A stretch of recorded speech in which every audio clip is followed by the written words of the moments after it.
late 1800s, a young, eager archaeologist from England set out on a journey to Egypt and was anxious to search for something that had been recorded by historians over 2 millennia earlier. His quest took him up the river Nile, over 60 miles south of Giza, to a portion of Egypt known as the Fayum. There, in a point of the land where the Nile flooded consistently, was an ancient city that both Strabo and Herodotus wrote about. In Herodotus' Histories, Book Volume 2, he wrote of the labyrinth, said it was situated a little above the lake of Maris and nearly opposite to that which we called the city of crocodiles. Herodotus continues, "This I have actually seen, a work beyond words, for if anyone put together the buildings of the Greeks and display of their labors, they would seem lesser in both effort and expense to this labyrinth. Even the pyramids are beyond words, and each was equal to many and mighty works of the Greeks, yet the labyrinth surpasses even the pyramids." As the archaeologist searched for the site following the words of Herodotus, sitting adjacent to the pyramid of Hawara, Sir William Matthew Flinders Petrie began the expedition to excavate through the thousands of years of sand deposition and neglect. As his team cleared through the sand and rubble, battling the blazing desert heat, Flinders Petrie, who held the first chair of Egyptology in the United Kingdom, started to reminisce on the words of Herodotus from 2,000 years before. Herodotus' words on the labyrinth.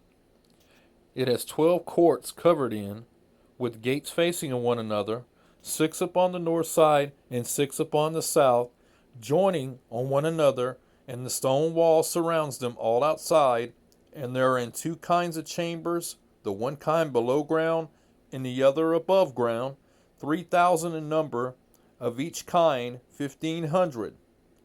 The upper set of chambers we ourselves saw, but the chambers underground we only heard about, for the passages through the chambers and the goings this way and that way through the courts, which were admirably adorned, afforded endless matter for marvel as we went through from a court to chambers and colonnades, and from the colonnades to other rooms, and then from the chambers again to the other courts. Over the whole of these is a roof made of stone like the walls, and the walls are covered with figures carved upon them, each count being surrounded with pillars of white stone fitted together most perfectly, and at the end of the labyrinth, by the corner of it, there is a pyramid of 40 fathoms upon which large figures are carved, and to this there is a way made underground. Such is this labyrinth." As the rubble was removed, and through the sands of time, a smooth platform started to present itself to Petrie. Although disappointed with what he had uncovered, Petrie assumed that this huge platform was the foundation of the once considered mythical labyrinth, and that during the reign of Ptolemy II, the once mighty achievement by the ancient Egyptians was torn down to build a nearby city. Petrie assumed that the underground portion written of by Herodotus must have been another tall tale, as the writer was known for, but sometimes these fables have a bit of truth to them in the end.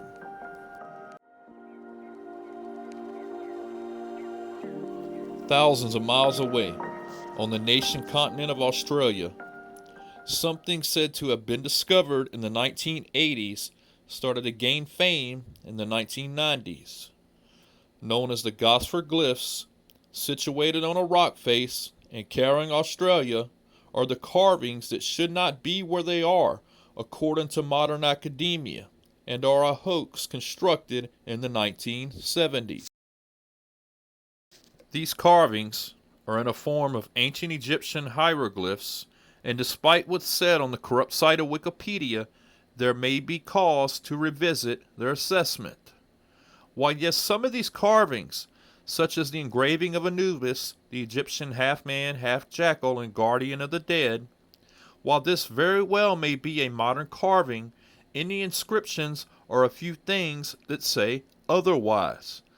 The glyphs are said to be made in the 1970s, yet there are reports of these glyphs going back to the 1920s, with some in academia suggesting that they were created by soldiers stationed in Australia who had also served in Egypt during World War I.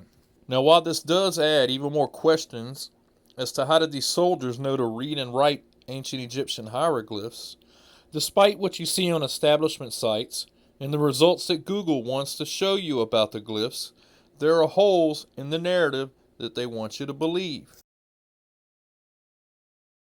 The glyphs are located just inland on the eastern coast of Australia, with the carvings being in sandstone and numbering over 300. They have been studied by independent Egyptologists, and they deviate from the standard model with their findings. Academia says the Egyptians did not sail the oceans, yet the Egyptians themselves depict large 150-foot-long boats equipped with sails and oars. Discovered buried beside the Great Pyramid, completely disassembled, with every part of it recovered and eventually put back together for display in a museum, was the so-called solar boat that is attributed to the pharaoh Khufu.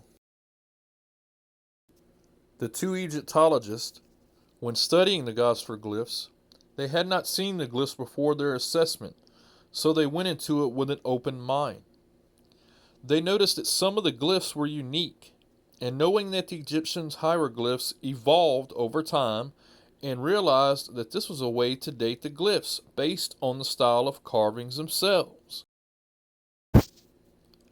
The style of the carvings showed that it would have taken a professor who had mastered the different styles of all the styles of Egyptian writings, and it was impossible for a few soldiers to have faked. The hieroglyphs were not random, and they actually told a story. They said that a fleet of ships were headed north and returning to Egypt, and a storm caused them to try and turn around. But the ships were destroyed and capsized into pieces by the storm, with most of the expedition dying and only a few making it to shore. They thanked Horus and dedicated the land to those that had perished. The priest and the captain of the fleet were mentioned in the carvings, and they even wrote of the natives of the land, Binu. Very few in the 1970s, as well as today, would have known how to read and write those carvings that the two Egyptologists dated to around 500 BC.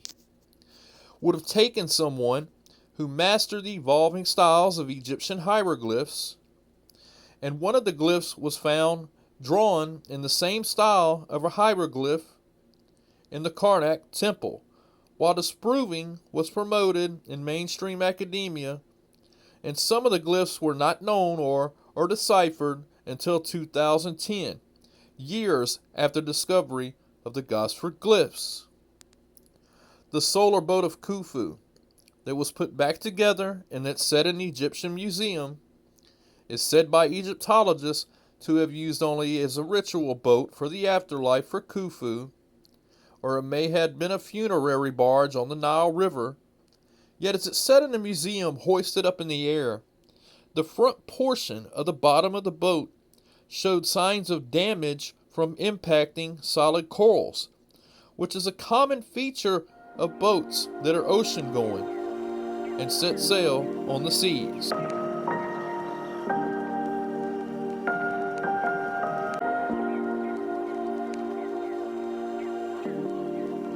As Petrie started making escavations in many other parts of the land of Kemet, which is the original name of Egypt, with Egypt being taken from the Greek term for it, Aegyptos, and Kemet means the land of the black, or the black land, which has nothing to do with the skin color of the inhabitants, but has to do with the color of the land after the yearly Nile floods leaves behind dark, very fertile soil from the hills and mountains to the south. Petrie made a very surprising discovery beneath the third largest flat-faced pyramid in Egypt, the Red Pyramid. Now, while this pyramid is considered one of the three pyramids that were built for the pharaoh Sneferu, it's had secrets beneath it that have yet to be thoroughly explained by Egyptology. Now, while several videos have been put out of modern-day people attempting to create these artifacts with contemporary tools, the fine and extremely accurate details of these artifacts can't be replicated without the use of modern-day computer-guided machinery.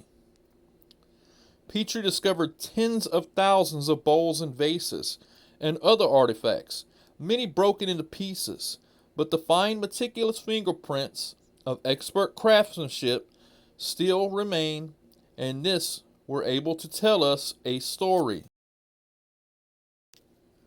Now, while it's suggested in mainstream archaeology or Egyptology that the early dynasties of Egypt, to which all the largest and most impressive achievements are accredited to, not only did they not have the wheel, but we are told that they did not have the lathe either. Yet here, in the hundreds of pieces, the stone itself suggested otherwise. Petrie noted that these stone bowls, and most in granite, but some are in a much harder stone called diorite, showed evidence of high-speed turning lathes being used, with a much harder stone or jewel being firmly attached to the tip, with a much tougher abrasive powder being used in the machining process. Now, while there are depictions in Egypt of vases being made by a craftsman rapidly turning a copper tube to bore out the inside of the stone, this comes at a much later time in Egypt's history, and it's done in a much softer stone, such as alabaster or calcite. These vases have been scanned with modern-day equipment and show results that no human, using the tools that are said to have been available to the early dynastic Egyptians, could replicate by hand alone, and show that the block of stone used to craft such exquisite work was being rapidly rotated while a guided jewel or diamond tip bit was mounted and expertly guided. Petrie's discovery beneath the Red Pyramid, while being a huge blow to the credited achievements of the accepted academic timeline of dynastic Egyptians, still unknowingly to Petrie at the time, it had more secrets than what was then known. In the 1970s, the Egyptian government decided to control the flow of the Nile, and thus they built the Aswan Dam. Now, while giving them the ability to regulate the flow of the river and contributing to economic development, this also came with a price, as it flooded areas of Egypt, and archaeological sites would then be permanently below the water, and thus the secrets of this mysterious culture would go unanswered. Luckily, some answers often add additional questions, as Petrie's vases below the Red Pyramid were a surprise as to the sophistication of the Egyptians' vase and bowl making industry. This is not the only places these precise works of art have been found. Once wide known to Egyptologists, but now, after discredited as pseudoscience, burials much older, some dating to 14,000 years ago, contain the precision-cut bowls and vases. Now, I was not able to find the photos that were once available online of these burials, as it seems our history is slowly being deleted in front of our eyes. The Aswan Dam had another destructive consequence, as it raised the water table throughout Egypt, and this flooded many tunnels, especially in the Fayum, which probably still holds secrets to this day that may go unanswered.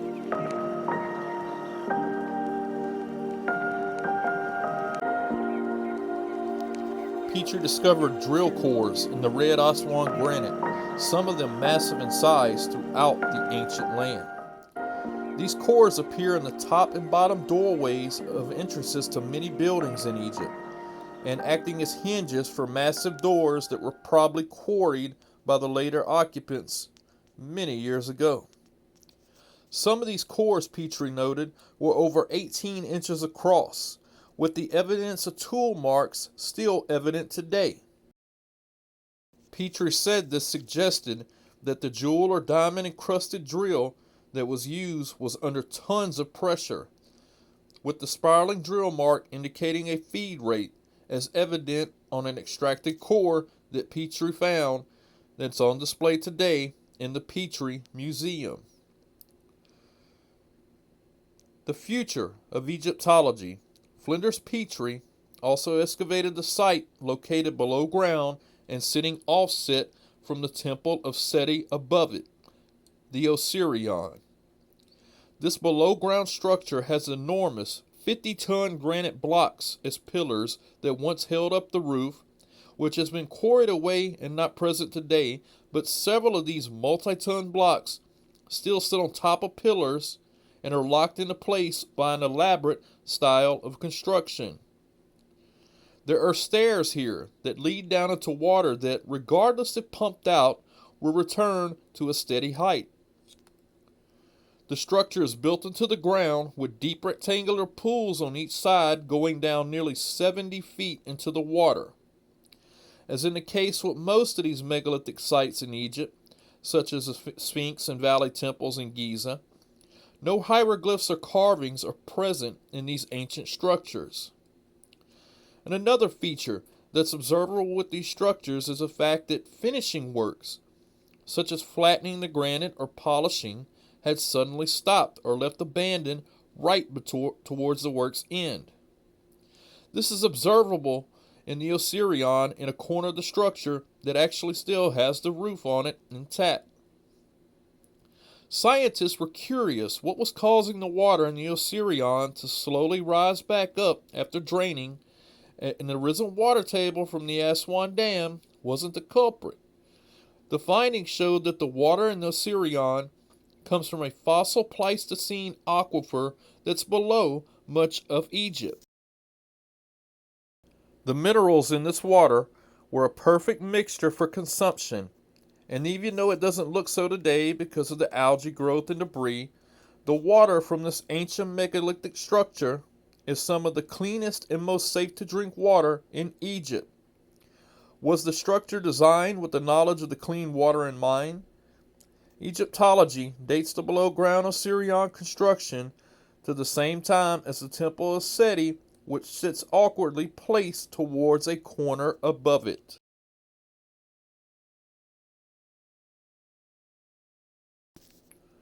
As Petrie stood on what he thought was the ruins or base of the labyrinth that historians before him had written about and marveled at, and had to have pictured what the structure might have looked like. He'd seen depictions of it based off descriptions, but it was hard to fathom the size of it based off of what was written. There he stood on a 13-foot thick or 4-meter platform that was once over 300 meters or nearly 1,000 foot across. And as was with most of the oldest monuments in Egypt, he was amazed by the incredible size of this once unbelievable structure. The technology to look deeper into this mystery would come along decades after his excavations near the pyramid of Hawara.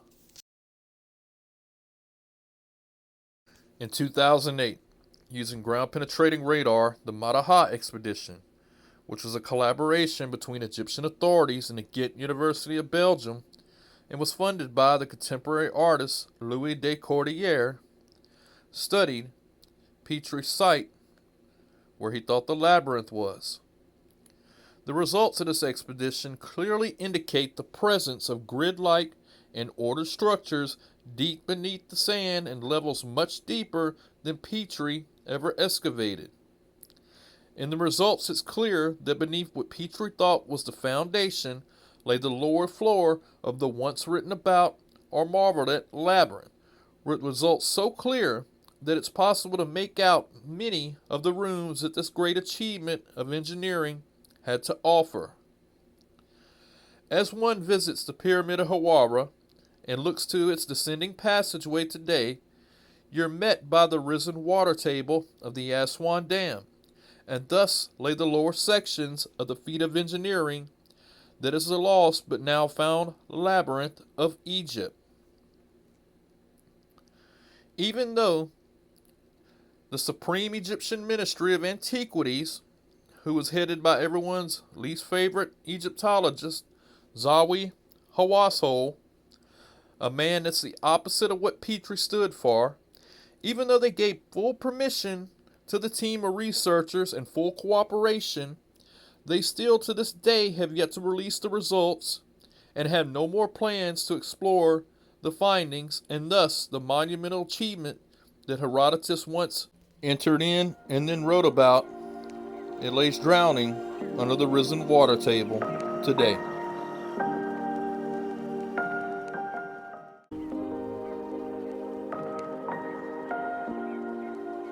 The once lost and found, then now, in a way, lost again labyrinth of Egypt, lay lost today.